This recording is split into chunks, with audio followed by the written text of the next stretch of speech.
तब्बल 12 वर्षांनंतर एका महिलेची अंधार कोठडीतून सुटका। 12 वर्ष खिडकीतून दिलं जायचं अन्न पाणी। महिला आयोगाच्या हस्तक्षेपानंतर थांबला क्रूर खेळ। मराठा आरक्षण कायम राहावं यासाठी राज्य सरकार सुप्रीम कोर्टात जाणार। हायकोर्टाने निदर्शनास आणून दिलेल्या त्रुटी दूर करण्यासाठी सर्वपक्षीय समितीची स्थापना।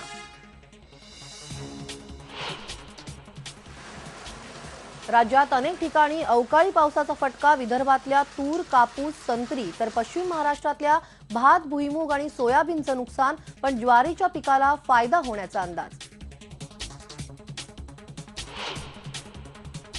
राज्यातल्या ऊस दराबाबत आज निर्णय होण्याची शक्यता। ऊस दर नियंत्रण मंडळाची मुंबईत बैठक सुरू।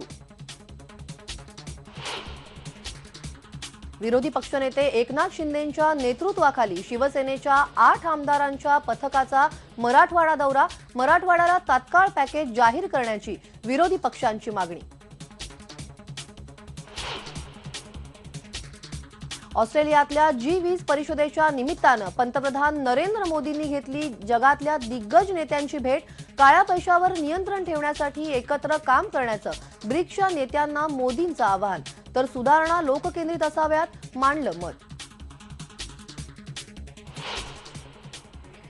नागपूर ते रामटेकचा खिंडसी तलाव सी प्लेन यशस्वी चाचणी।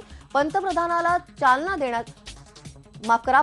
चालना देण्यासाठी लवकरच नागपूर रामटेक पेंचखेरी धरण सी प्लेन सेवा करणार सुरू।